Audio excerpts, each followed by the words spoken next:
Hey guys, what's up? Happy New Year.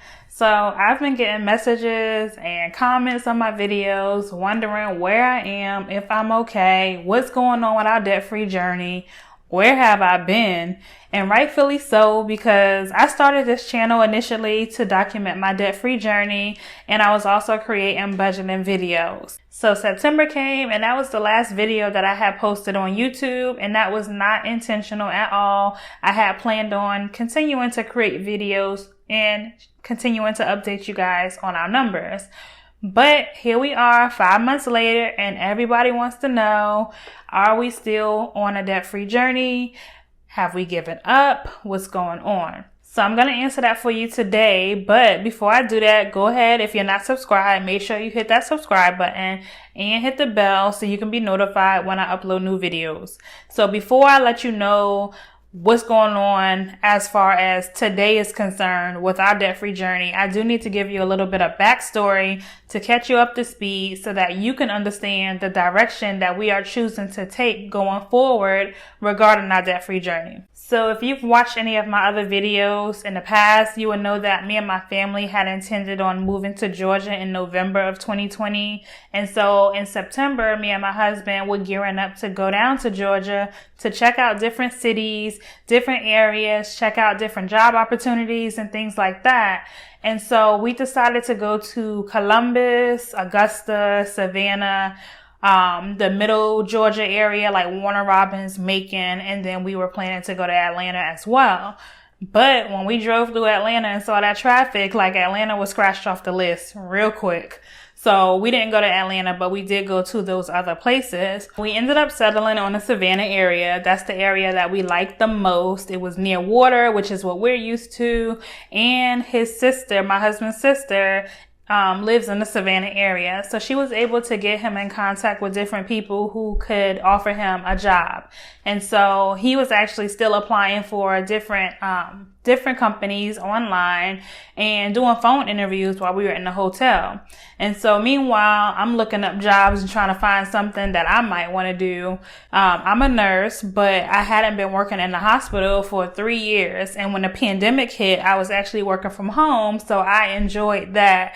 And I didn't know, I didn't feel comfortable going back in the hospital in the middle of COVID-19. And, I was kind of nervous about that. So I was only looking for specific jobs and I wasn't finding much. What ended up happening is we ended up going back home to Virginia. My husband ended up getting a phone interview with a company that, kind of was closely related to the job that he was doing in Virginia. And the guy liked him so much. He was like, I'm going to hold this job for you. It doesn't matter how many people I hire, you got this job. And so we ended up making a change. So we had initially planned on moving to Georgia in November, but we ended up moving to Georgia a month sooner and came down in October.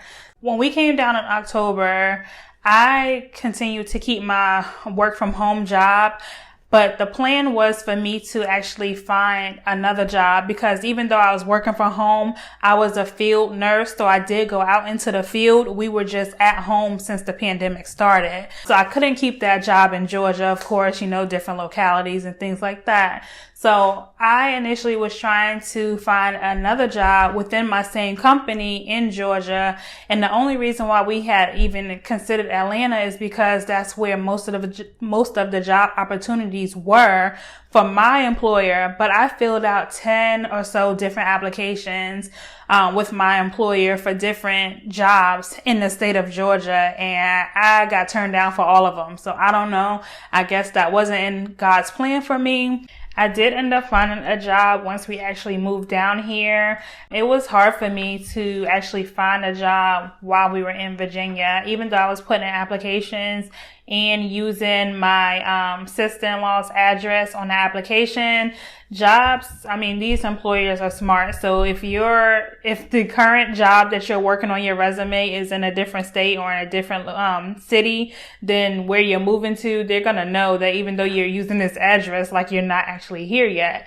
I found it much easier to find an actual job once we actually moved down here, and I was able to do interviews and things like that. So it's 2021 now. Where are we now? Of course, we're now in Georgia. So we are Georgia residents as far as our debt-free journey. So just talking about our income a little bit, we knew that we were going to take a pay cut when we decided to move down to Georgia. We just didn't know exactly how much, and we didn't expect it to be as much as it was. My husband's income ended up taking a pay cut of about half his income, and then my income ended up taking a pay cut of about $10,000 a year. They keep saying that Georgia is a low cost of living state, and we have actually found otherwise. Our car insurance went up. I couldn't even afford the health insurance at the job that I had took. And actually, speaking of that, I ended up leaving that job after about 3 months, and I just started a new job. So I don't even know exactly what's going on with my income. My husband, even though his income took a cut as steep as it did, he is still expected to pay the same amount of child support that he had been paying until we do the modification. And as you know, with COVID and things like that, court systems have been backed up. So hopefully that's coming soon as far as modifying the order based on his new income, because he's not making nowhere near close to what he was making when we were back in Virginia. So our income has kind of decreased. The car insurance and the health insurance, our bills have kind of increased a little bit. And maybe it's because of the area we're in. Maybe we didn't choose the best, cheapest area in Georgia. Maybe Savannah. I know Savannah is like a tourist city or whatever. So that was the update on our income. Now, as far as our debt, in the later part of 2020, we were still paying down our debt, still paying off debt, and we were still continuing our debt-free journey. Here we are in 2021. We are in our own place now. And I did forget to mention, we were staying with his sister for a few months. So now we're in our own place and we have bills and things of that nature. So we're trying to get adjusted to the drop in income, the increase in the amount of bills, or not the amount of bills, but the amount that the bills are. And so we're just trying to work through that adjustment. So in 2021, we have not made any additional payments on our debt. Our student loans are still in the forbearance due to COVID. And so we haven't been paying those. We've kind of been trying to build our savings account and kind of get things that we need here in Georgia. When you move, you have new expenses. And then moving out of state was a whole experience in itself. And so everything is just a big adjustment. And so we've kind of focused on not accumulating any additional debt. And that's kind of where our journey stands right now. Because of our income change and because of the amount of bills and debt that we still do have, we don't have a lot of extra money to throw at debt to make a debt snowball. And so where we stand right now is not accumulating any additional debt and figuring out ways to increase our income. So we are looking at different income streams, different streams of income. I actually just upgraded my Cricut to a Silhouette Cameo. I had one of the first Cricuts, or the first Explorer Cricuts, so it died on me. So I have some new ideas and what I want to do as far as bringing in additional income by the way of creating a new Etsy shop and maybe selling some things on there and trying to get some income in so that we can go ahead and put money towards debt. Of course, we want to get out of debt as fast as we can, but we can only do what we can do. So if you don't have the income to pay a whole lot extra on your debt, then the only choice you have is to kind of decrease the money that you have going out and increase the money that you have going in. And that's kind of where we are right now, trying to decrease bills where we can and increase the income that we have coming in so that we have extra money to go ahead and put towards debt. But I think while you're on a debt-free journey, the biggest thing that you can do do is not accumulate any additional debt. As long as you are not accumulating any additional debt and bringing yourself deeper into debt, then I feel like you're being successful. You're moving forward and making progress within your debt-free journey. Even though we see success stories and see these people say they paid off $200,000 in 2 years or $50,000 in 6 months, like that's all good to motivate you, to actually, nudge you to push forward, to keep going, to get started on your debt-free journey.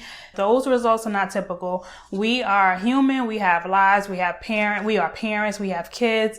So even though some people choose to fast track their debt-free journey, and I'm not knocking anybody that does, but I've always been the type of person who has always said and vouched for and kind of advocated that, I'm not going to compromise the quality of life of my family and myself in order to pay off debt. Because if 2020 taught us anything, it taught us that life is short.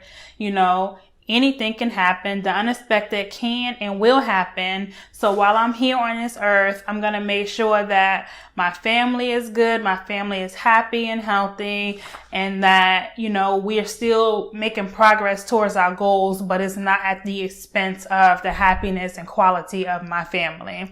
And so I just want you guys to know that it's okay if you are kind of in the same boat as I am. You kind of feel like you're at a standstill because you want to pay off debt. You want to have additional money to pay off, as much debt as you can.